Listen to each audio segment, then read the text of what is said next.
अब कोई गुलशन न उजड़े, तन की आबरू खतरे में है, होशियार हो जाओ। आवाज तो हम एक हैं, की राह दिखा दुनिया को।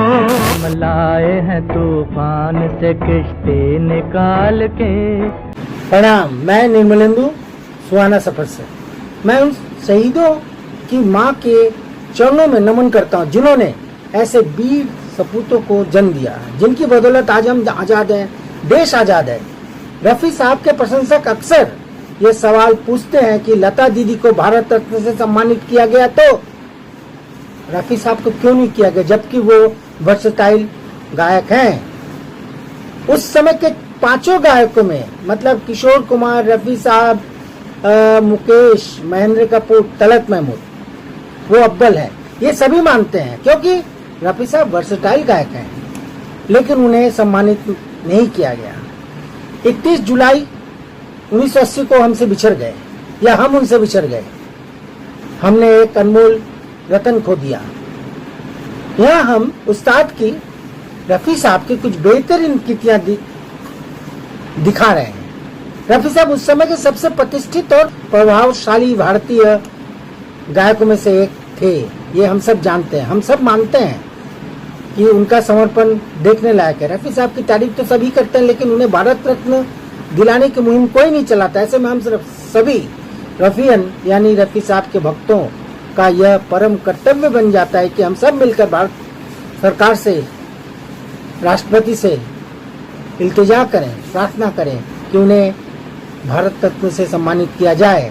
दरअसल मुझे लगता है कि यही रफी साहब को उनके सदाबहार प्रशंसकों की ओर से सच्ची श्रद्धांजलि होगी। जी हाँ, यही सच्ची श्रद्धांजलि होगी। हम सभी रफियन क़यामत तक या तब तक इंतजार करते रहेंगे जब तक भारत सरकार उन्हें भारत रत्न से सम्मानित करने का निर्णय नहीं लेती। क्या आपको नहीं लगता कि वह सचमुच इसके हकदार है? अगर आप समझते हैं कि वह हकदार है तो आप सभी मेरे साथ मिलकर कमेंट बॉक्स में जाकर अपनी अपनी आवाज बुलंद करें और लिखकर सरकार से इल्तिजा करें, लिखकर कि रफी साहब को भारत रत्न से नवाजा जाए। या आप कमेंट बॉक्स में जाकर ज्यादा से ज्यादा तादाद में अपनी बात रखें, अपनी आवाज बुलंद करें और सरकार से कहें कि उन्हें भारत रत्न दिया जाए। अब कोई गुलशन न उजड़े वतन। मुझे जीने दो 1963 में आई थी यह फिल्म, अनफॉरगेटेबल गीत। निर्देशक थे मणि भट्टाचार्य। सुनील दत्त और उनकी पत्नी नरगिस की सांस्कृतिक संस्था अजंता आर्ट्स कल्चरल ट्रूप की पूरी टीम ने मध्य प्रदेश की चंबल घाटी में जाकर इस फिल्म की शूटिंग की थी।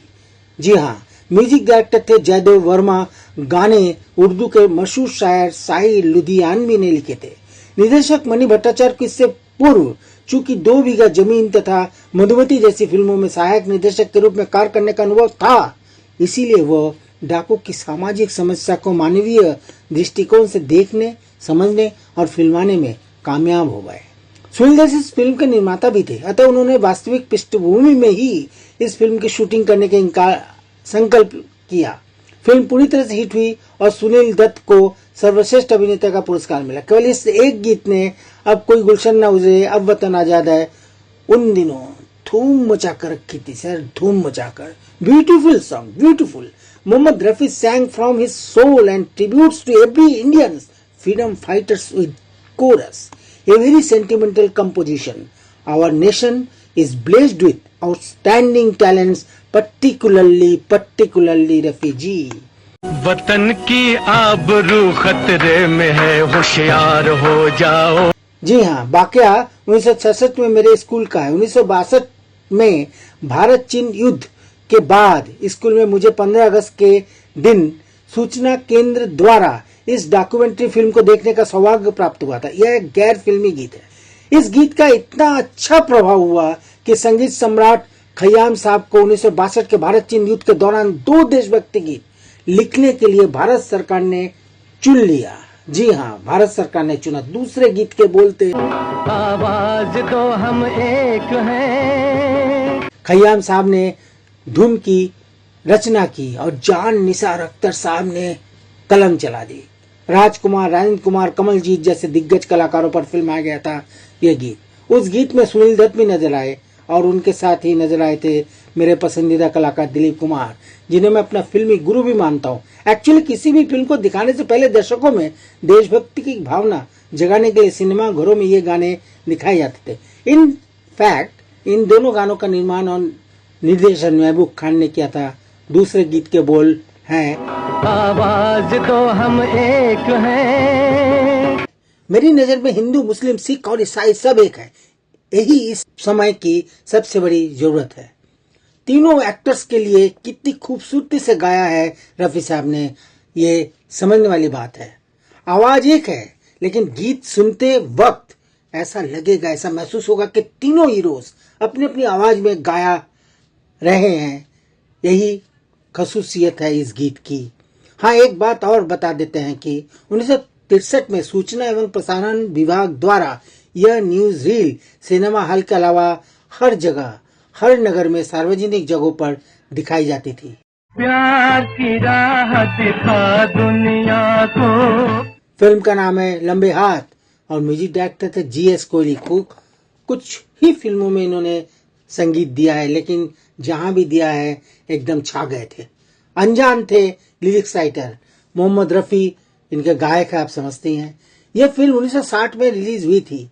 स्वर, शब्द, संगीत का ऐसा अनूठा संगम आज के गीतों में नहीं दिखता। विशेष कुछ कहने की जरूरत नहीं है, क्योंकि कानों में इस गीत की गूंज शरीर की सारी तंत्रिकाओं को जगा देती है। रफी साहब की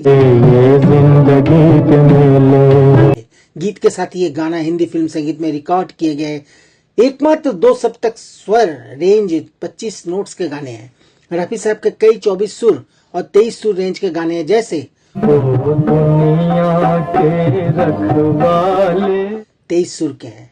मुकेश का मुझे रात दिन ये ख्याल है 23 नोट का है, जबकि किशोर का कोई होता जिसको अपना और ठंडी हवा ये चांदनी 22 नोट्स हैं। हम लाए हैं तूफान से किश्ती निकाल के। ये गीत मोदी जी को समर्पित है। मोदी जी से मेरी गुजारिश है कि शहीदों पर गाए इस गीत को संभाल कर आर्काइव कर रखे। जागृति 1953 में रिलीज हुई थी।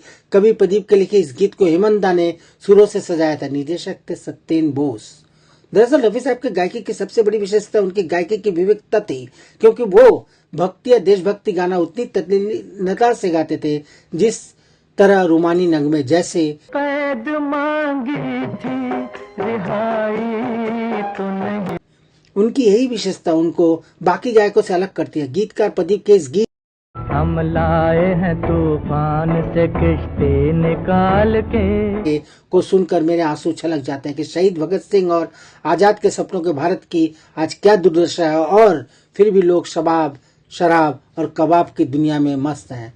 सद्य कवि प्रदीप, जिनका वास्तविक नाम श्री रामचंद्र नारायण द्विवेदी था, उन्होंने एक से बढ़कर एक अप्रतिम देशभक्ति गीतों की रचना की। उनकी इस प्रेरणादायी अनुपम कृति को स्वर सम्राट मोहम्मद रफी साहब ने अपनी शानदार आवाज से सुशोभित किया है। हम लाए हैं तूफान से किश्ती निकाल के सचमुच हम तूफान से देश को बचा कर ले आए। ये गाना भारत की हर पीढ़ी को सुनना चाहिए। आजादी की लड़ाई में हमें इस बात की परवाह नहीं थी कि हम हिंदू हैं, मुस्लिम हैं, सिख हैं या ईसाई हैं, क्योंकि हमें यह जानकारी है कि हम पहले और आखिरी में भारतीय थे। 15 अगस्त उन महान क्रांतिकारियों, स्वतंत्रता सेनानियों के बलिदान को याद करने का दिन है, जिन्होंने देश को आजादी दिलाने के लिए अपना सब कुछ दांव पर लगा दिया। हमारे ये एपिसोड उन्हीं लोगों को समर्पित है। जी हाँ, उन्हीं लोगों को। आज हम हिंदी सिनेमा के अपने गायकों को भी श्रद्धांजलि देना चाहते हैं, जिन्होंने देश की एकता और अखंडता को अक्षुण्ण रखा। उन्हीं गायकों में से एक थे हिंदी सिनेमा के सबसे सफल गुलकारों में गिने जाने वाले रफी साहब, जिसने समकालीन गायकों के बीच अपनी एक अलग पहचान बनाई। जिंदाबाद जिंदाबाद ऐ मोहब्बत। ऐसी फिल्मों की गिनती उंगलियों पर होगी जिनकी शुरुआत एकदम सीधे किसी अमर गीत से हो, जिसकी बराबरी के बारे में आज के गायक सोच भी नहीं सकते। दौलत की जंजीरों से तो दौलत।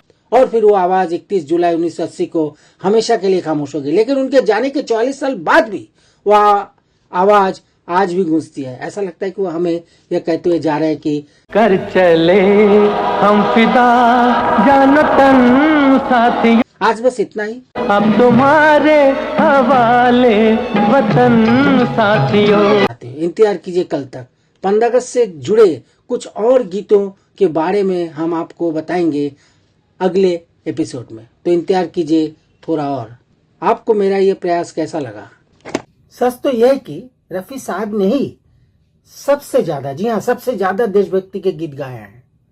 किशोर कुमार, तलत महमूद, मुकेश और मन्ना डे ने कह सकते हैं कि देशभक्ति गीत ना के बराबर गाए हैं।